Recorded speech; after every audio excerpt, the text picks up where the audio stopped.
I'm happy to be here. Thank you. No, thank you everybody for coming out. Great evening, great time. I'm excited about this opportunity. Not sure what to expect, but let's all live in the moment. Good. Start with questions. First question will come from Doug Smith, the Toronto Star. Oh gosh. Be easy, Doug, please. Vince, how are you? Congratulations. Thank you. A couple questions. First, why number 15?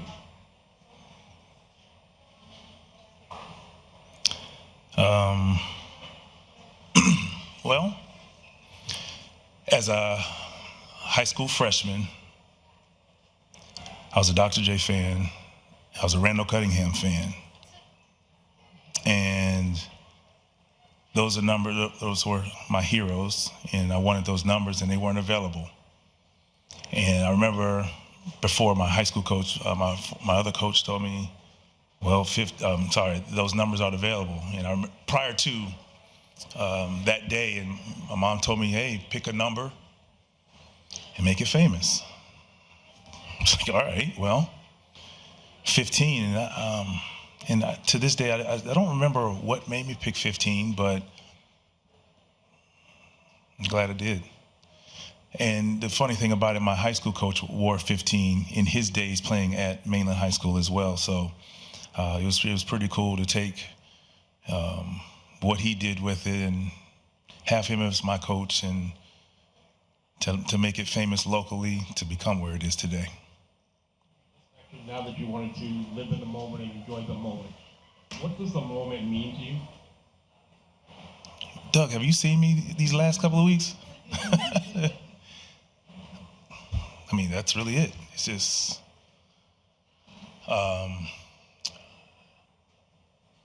being drafted to 2004, being traded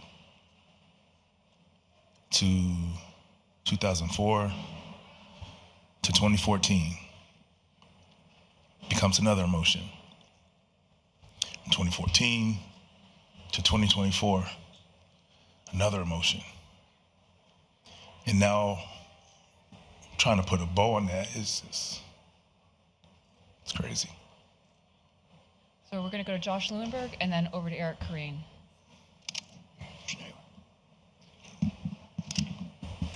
Josh Lewinberg, TSN. Congratulations, Vince. Thank you, sir. I was talking to Glenn the other day, and he was telling me a story about your pre-draft workout, that you came in after some travel delays from the previous stop but blew everyone away. What do you remember from that workout, and do you remember what your initial impressions were of the city and of the organization?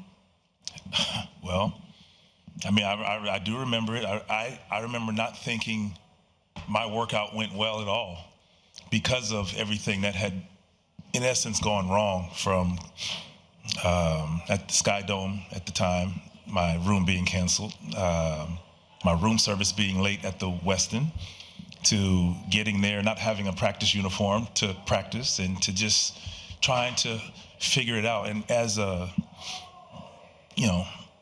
potential draftee, you come in and you're trying to be perfect. And with all of those things going on, I just wanted to be perfect. So when I missed a shot, I was like, oh man, they're gonna probably think I can't shoot the floater, or whatever the case may be. And I put all that pressure on myself because I wanted to show them who I am, and I wasn't just an athlete. And that's what I remember most. So I remember draft day. I knew it was somewhere in the highest 3, possibly 8. And when the Raptors were up to draft, I remember Craig Neal coming to me in college and said, hey, you might as well come work out for us, because if you're available at 4, we're drafting you. I was like, okay, cool. And of course, we know Tracy being Tracy saying that I'm gonna make sure you get drafted. But when they said for the 4th pick for the Toronto Raptors, Antoine Jameson, I was confused.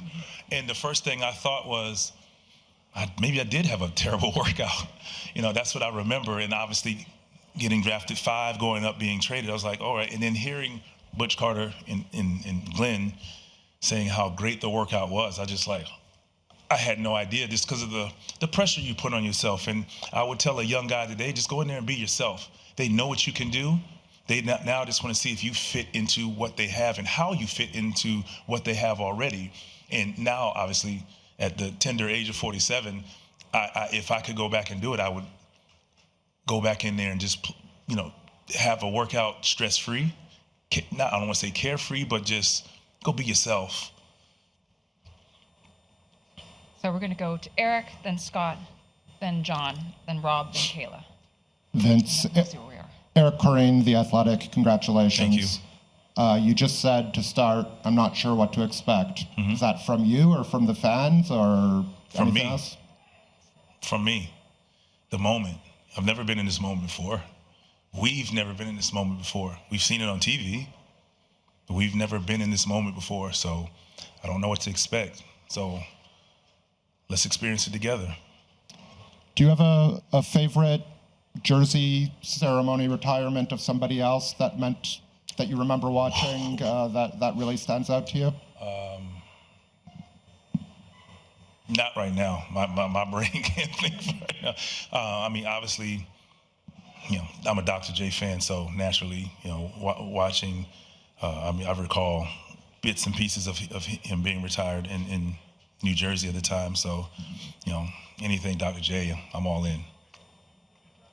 Thank you. So we're going to Scott. Scott canceled the score. Congratulations, Vince. Thank you. You're talking a lot about moments. You're a guy who created so many moments on the court, so many highlights. Do you have a personal favorite highlight when you think back to your time in Toronto?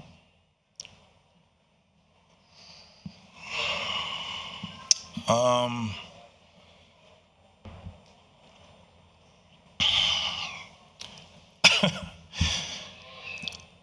don't have one. I'm going to say, obviously, winning the Rookie of the Year and winning the first playoff series against the Knicks after being swept and reading what I had to read by a couple of you people in here. I thank you, because that was motivation. It was great to be there the first year, to go through the experience, wanting more, and people asking for more of me. And going through what Mr. Jeff Van Gundy put me through with his defense, I was excited to have the opportunity to go against that defense again and to win Game 5 in New York and I remember telling it, the first person I remember talking to was Antonio. Like, look at us now, we did it. So that's probably one of the best memories. Thank you. I'm curious, too, we saw you recreated that photo shoot with Matt Sundin. I'm curious, what you remember about the initial photo shoot and that coming together and what it was like to revisit that. Well, first of all, it was coincidence that he was actually in town at the same time to actually make it happen. But what I remember from that day is that, because I'd watched a few, I'd never been to hockey before, but I'd watched a few from practice and just going in, being nosy, curious and whatnot, and didn't know him, but getting to know him, and just us being young stars, and to meet someone else, the star, we can relate to some of our experiences and whatnot, and to really go back, us walking into the same practice facility, taking the same picture in the same area, having that conversation again now as 40-something-year-olds was pretty cool, that it worked out that way. Thanks a lot, Vince. Congrats. Yes, sir. Thank I'm you. going to ask you guys politely to keep it to one at a time. My list is growing, and we have limited time. So, no, it's okay, John. It's okay, Scott. Going to John Chidley Hill. Vince, just on your left, sorry. Yes, sir. Sort of backlit. Congratulations, John Chidley Hill from the Canadian Press.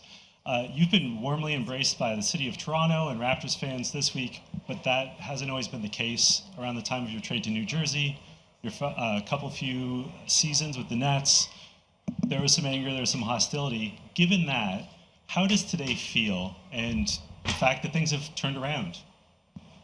So I'm going to answer it the same way I said to Doug. Have you seen me lately? I really don't know what else to say. I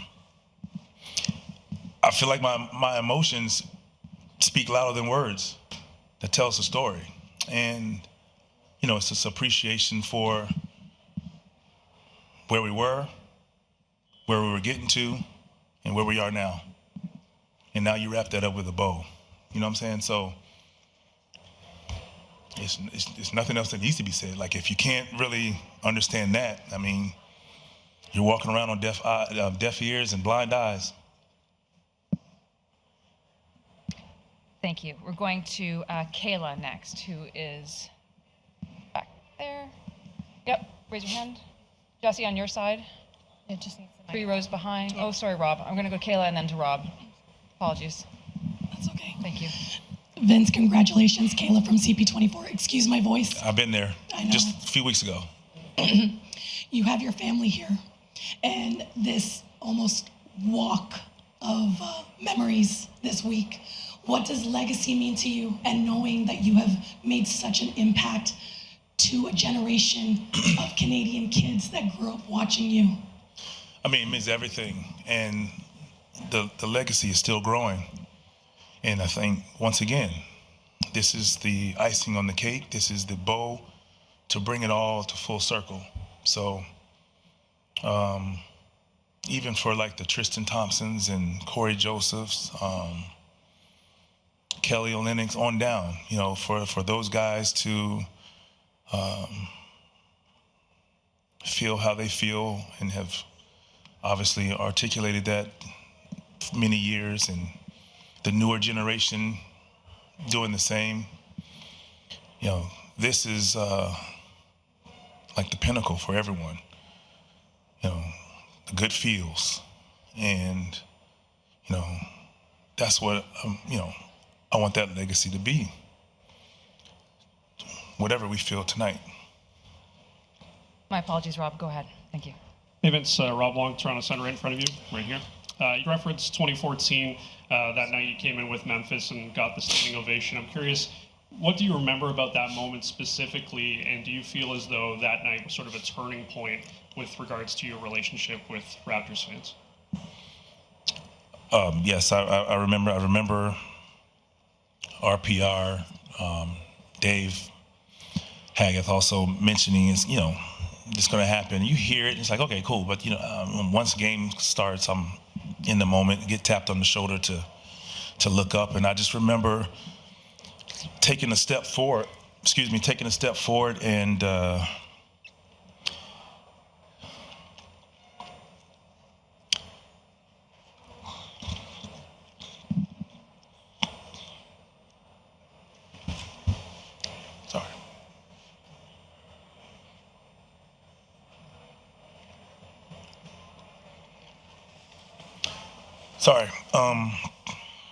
taking a step forward and being in my bubble. Sorry.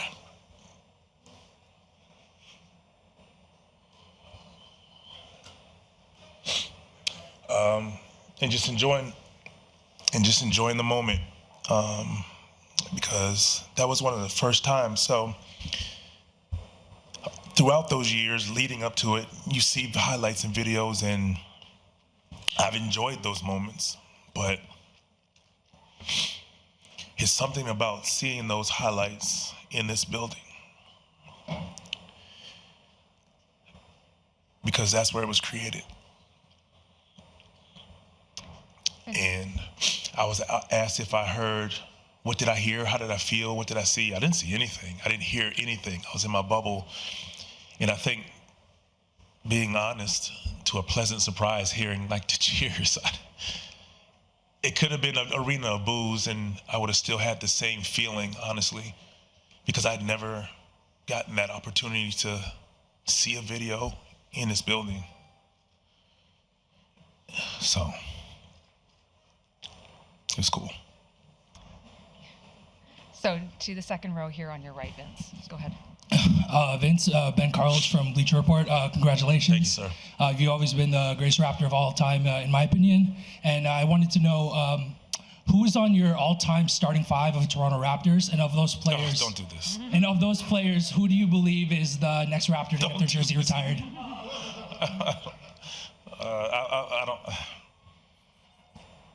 I don't know. I mean, you know, I've said it before, and I had a nice conversation with Kyle today, and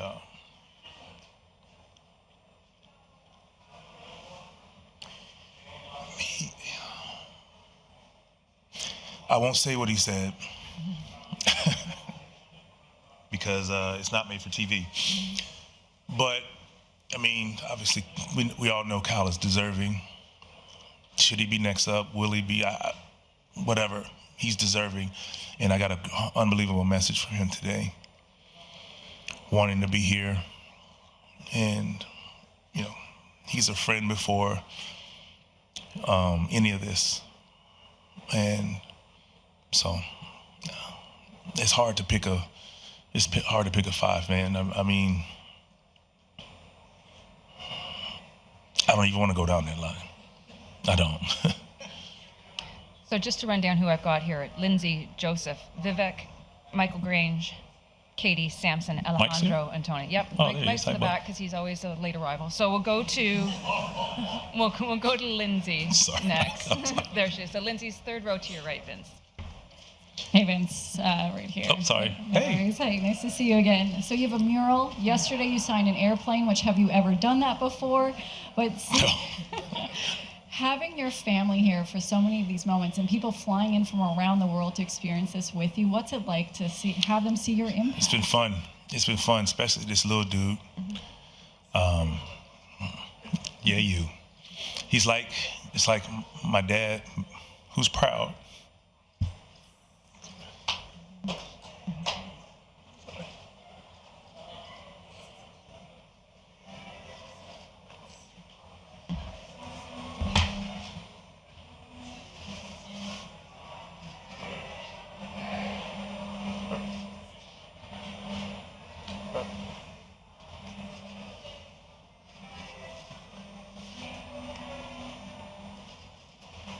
Go. Sorry, man. That's where the emotions come from.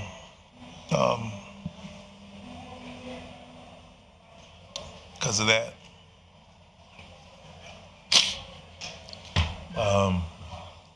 This lady right here, that lady over there, this grown up I have now as a daughter, this man, these two people here over here, it's like, I'm not experiencing this by myself.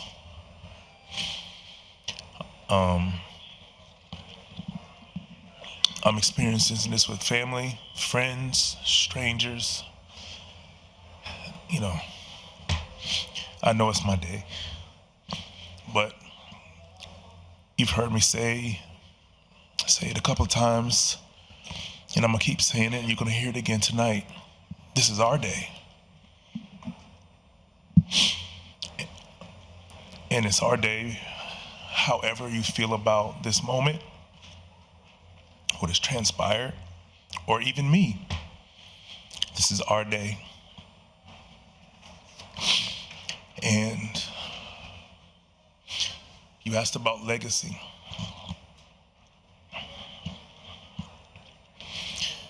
More than anything, we are retired today. And I say that because of the emotions, because of the feelings. And I know people saw me grow up as a 21-year-old to leaving it as a 27-year-old and finishing as a 43-year-old. Do that math.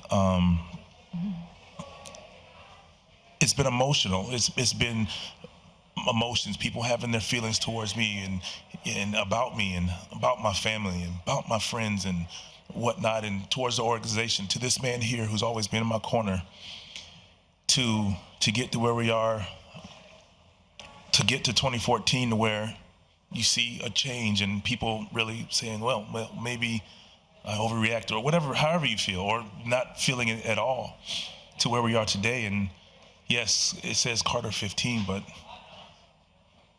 with that Carter 15 has been a lot of emotions for all of us. And some of you probably weren't even around, and you're learning a lot about it, but still an emotion. And to this day, your emotion being here is a proud moment, or a cool moment, or a wowing moment, but it's still a moment and a feeling. And I say all those feelings are splattered on that Carter 15 tonight. And it's going to sit down in arena forever. Joseph, so second last row to your right. Hi, Vince. Joseph Cacharo, The Score. You've referenced that surprising and emotional night in 2014. My question is, before that night, did you still think this night was possible? And No. how instrumental... I didn't know. Go ahead, sorry. And how instrumental might Masai have been in mending the relationship between you and the organization when he got here around 2013? I didn't know. I never really thought about it. I've been asked about it. I was like, of course. Like, one thing that people didn't understand, not loving this place, and I know there's a few people here who know, not loving this place, and all of those things that were said were so far from wrong. If I didn't, I wouldn't still have friends here, businesses here, still come back here, but everybody didn't know it. But it is what it is. And Masai did have a lot to do it. We sat and talked. He's like, we want to change. We wanted, to make this happen. But there's a lot of other people that deserve a lot of credit. And Dave Haggith,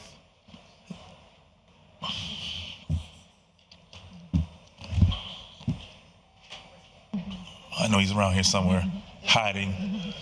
Like that guy, oh, hi Dave. You. That guy. That camera should be on him.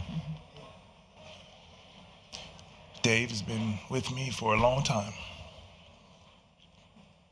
And not taking any credit away from Masai, but the words that Dave said to me, the conviction, the belief, the confidence in this day happening, and while we're all here and people are out there, not for a regular basketball game, not because of me, because of him. That's why. So go to Vivek and then to Michael Grange. Vivek Jacob, Toronto Life Magazine. Vince, right over Yes, here. sir. Hi. First off, congratulations. Thank you. My question is basically, everyone recognizes that your impact goes beyond Toronto. It's across Canada. And so I'm curious what it was like for you to see a Canadian team go and medal at the FIBA World Cup the way they did last year, play in the Olympics this year, which ironically came, 24 years they went without an Olympics experience, which you remember that 2000 Olympics well. And your question one more time. Sorry, the first part. Sorry. What was it like for you to watch those events and maybe think of the impact of seeing, guys like RJ and Kelly Olynyk, who are Raptors now, who have credited you for the impact that you've had on them? Honestly, what I thought about is Rick Fox, Steve Nash, Rowan Barrett. Thought about guys like that who frequently played on this team, and to see that experience, to get the experience, it's kind of, and I'll give you an example. It was kind of the experience or feeling like Tracy and I had when we were sitting up in the box with 2 minutes left in the game when the Raptors were about to win a championship. It was kind of like those feelings. And I thought about those guys who didn't have that opportunity, but they tried. They laid everything on the line to make it happen and didn't work out. That don't mean they were failures, but they set the precedent of what can happen or given belief to what can happen. And I was just a small piece of the puzzle as far as confidence and getting to see that, Canadian basketball means something, or coming in this building, hearing Let's Go Raptors, and they can see themselves donning that uniform like now RJ Barrett gets the chance to do, a hometown hero. So that's what I thought about more than anything, because I'm always asked, did I realize or was I aware of my impact?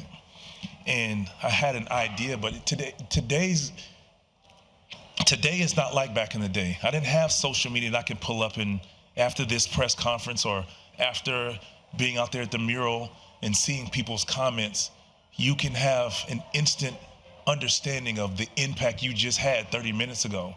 I didn't understand that or know until obviously years later when you're starting to hear players, former campers, or articulate that to you, and it's like, wow, like I was a 21-year-old wanting to be the best version of myself. That's it. I just wanted to play. I just loved to hoop. I was that guy always walking around with a little bop because I had music in my mind, wanting to fly around the arenas and dunk on people, which is why people fell in love, which is why I understand why people were sad and had their feelings, because they gravitated to that. They enjoyed it. It's something they can relate to. This guy seems normal to us because he's having fun. He loves to play.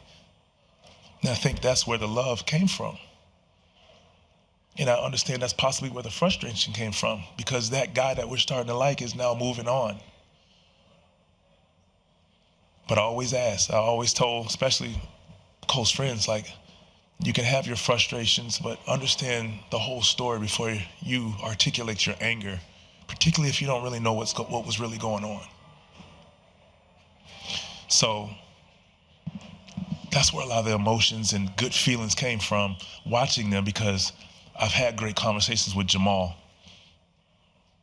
And and obviously he's put on social media, and I see it. I hate to sound like an old guy. I see it. I don't reply publicly because I feel, for me, for those guys to even put that out publicly, I wanted to face-to-face say thank you to them.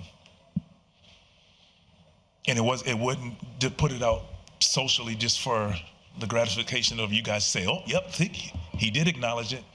I'm okay with it if you guys never saw it. But you heard it from them. That meant more to me. So seeing those guys and having, obviously, conversation after conversation with RJ, just about just different things of life and the impact is, I think all of these emotions and feelings of now knowing, now, again, putting a bow on the entire experience, not just 6 years, 22 years of back and forth, hee ha ha, VC sucks, to congratulations. It's all in one. So we're going to go to Katie, and then we're going to end with Michael Grange. Started with Doug, we'll end with Grange. Hey Vince, Katie Heindel, SB Nation, congratulations. Thank you. To start today, you talked about wanting today to be when you stay in the moment, today to be something you stay in the moment. I'm trying. But I wondered, going back all the way to the community court dedication about a month ago to everything that's happened this week, how are you staying in the moment? Or perhaps how has your perception of the moment changed? I'm fighting. I'm fighting. I'm in the moment. I mean, that's the easy part, staying in the moment, because, I've never been here, obviously wanting us all to be here to have this moment.